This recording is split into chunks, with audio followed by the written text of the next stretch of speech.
Welcome to Rajendra Tandon videos. I take up the 10th chapter of Bhagvad Gita titled Vibhuti Yoga, the yoga of divine manifestation of God's mystic power and opulence. Arjuna, who is the recipient of this knowledge, accepts that God comes to the earth in human form. But he wants to know from the mouth of Krishna himself his cosmic powers by means of which he controls the diverse forces of the universe. In this chapter, Krishna describes his divine glories, bringing within the range of Arjuna's comprehension. He tells him of his limitless manifestation, Vibhuti, and how he upholds everything. He is the almighty power that creates, sustains, and destroys everything.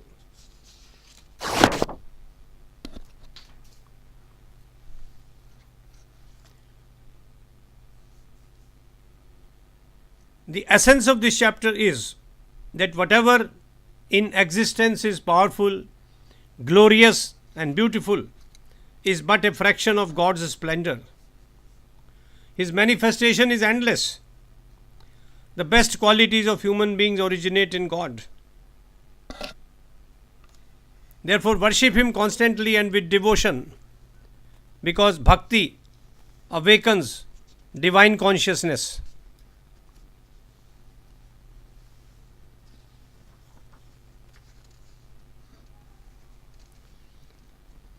Krishna says in the 4th and 5th stanzas that the best qualities of human beings originate in God. And these qualities are intelligence, knowledge, freedom from delusion, forgiveness, truthfulness, self-control, tranquility, happiness, misery, existence, non-existence, fear, fearlessness, non-violence, impartiality, satisfaction, austerity, charity, fame, infamy. All these dispositions arise from him. The qualities of the sages as well as of the villains, of the happy human beings, of the unhappy human beings.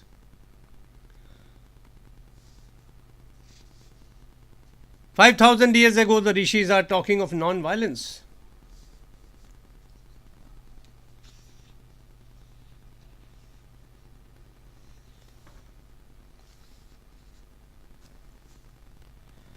In the 8th shloka, Krishna says, which he has said again and again in the earlier chapters also, I am the source of everything.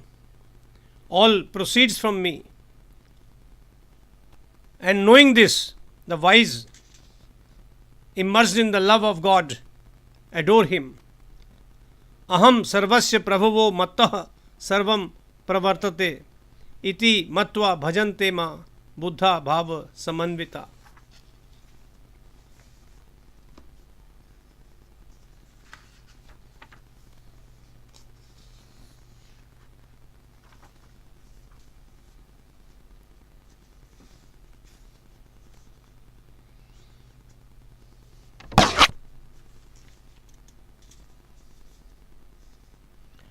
Krishna says in stanza 9 that those whose minds are fixed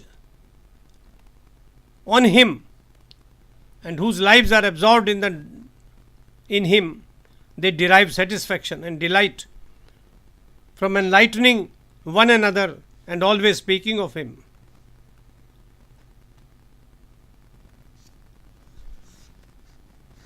Swami B.V. Tripurari, in his translation of the Gita, says, even in Krishna's absence from Braj, his devotees continued to exist only for him.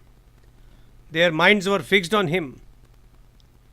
and their lives absorbed in Him, their very life breath.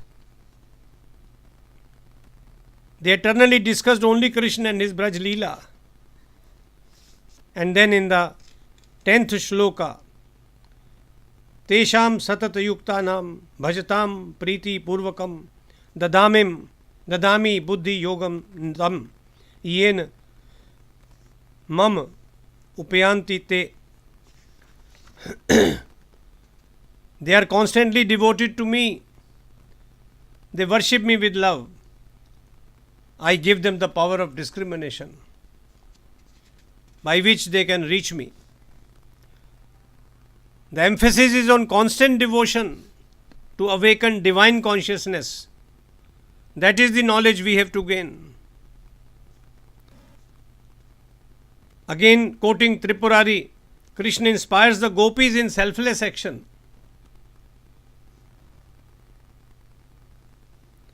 For they attend to household affairs and their socio-religious duties responsibly, lest their family members become suspicious.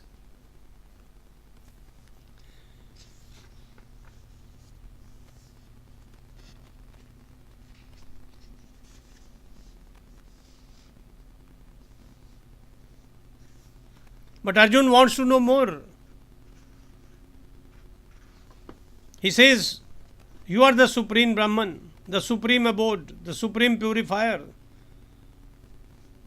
the eternal divine person, the primal God, Son, unborn and omnipresent.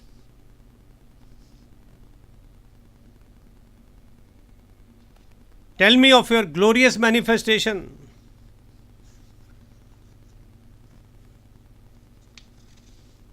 Unless you reveal yourself, how do I know you?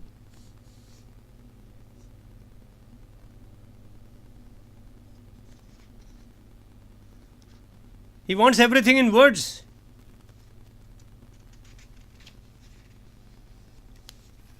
And there, Krishna gives a reply, which is so exhaustive.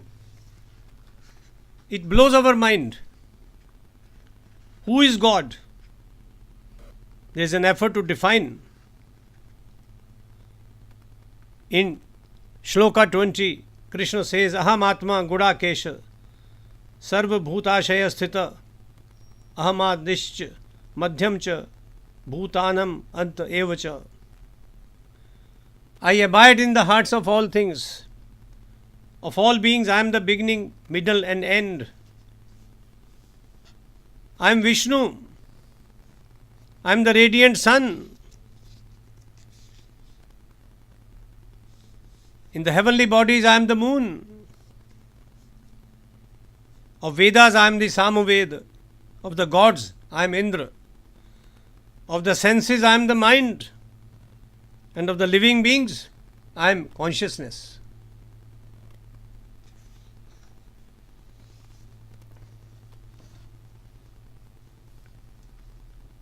I am Shankara, I am Kuver, I am Vasu, I am Agni, I am Meru. I am the chief of the Devatas, Gurus, Brahaspati. Of the commanders, I am Skanda. Of the bodies of water, I am the ocean. So whatever is the best is a manifestation of God. Of all that is immovable, He is the Himalayas.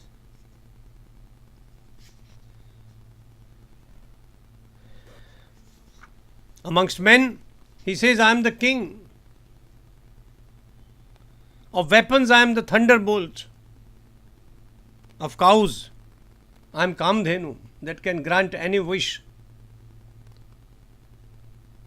Of progenitors, mind you, He doesn't forget the world has to be created. He says, I am the Cupid, I am Kamadev. And of serpents, I am Vasuki.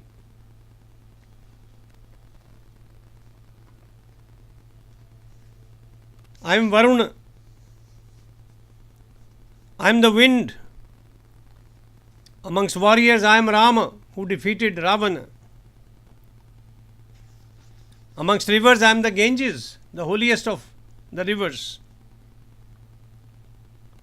And among speakers, I am words that are not biased and which are spoken in the pursuit of truth. Of creation, says Krishna in Shloka 32, I am the beginning, middle and end.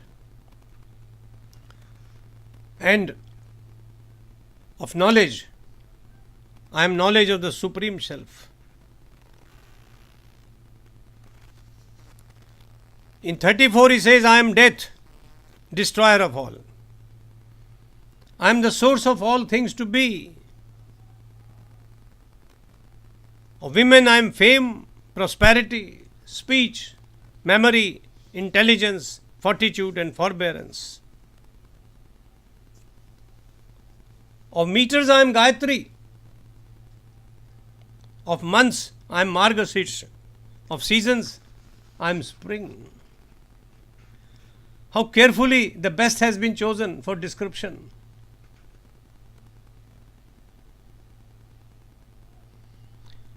Krishna says he is victory, his effort, he is the goodness of the good.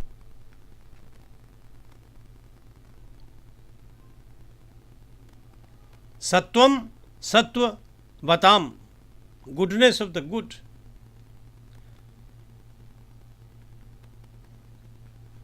Amongst the cowherds, he is Vasudeva, Krishna. And amongst the Pandavas, he says, I am you, Dhananjaya.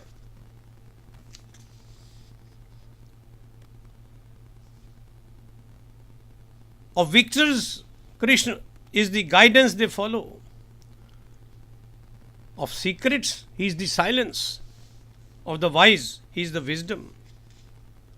And in Shloka 39 he says, Yachapi sarva bhutanam bijam tat aham arjuna na tadasti vina yat syam maya bhutam characharam. I am the seed of all existence. There is nothing moving or unmoving that can exist without me.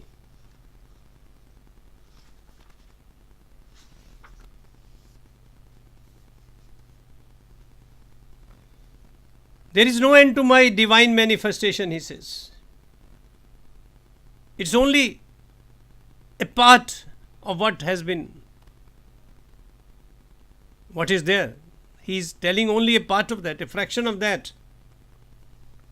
Because this chapter ends with one of the finest slokas I have read. Whatever in existence is powerful, glorious and beautiful is but a fraction of God's splendor. The entirety of God we cannot understand, but we can see a bit of it. Can you face the sun? No. Can you face a mighty wind? No. That is where the understanding of God helps.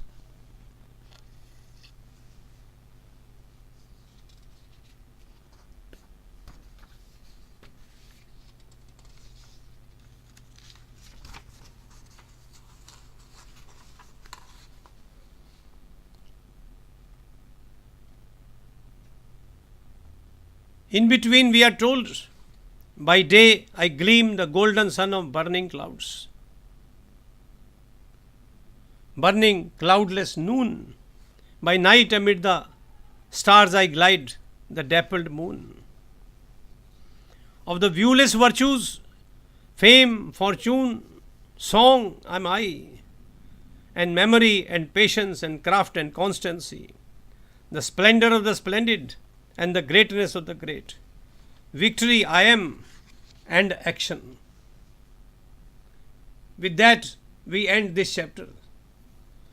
God is all around us. Just open your eyes. Use your conscience to reach Him with devotion, and you would understand that we are a part of this cosmos, and therefore we partake of God He is not somebody sitting on a high chair in the sky, because the sky itself is a part of the creation. Jai Sri Krishna, Jai Sri Krishna, Jai Sri Krishna.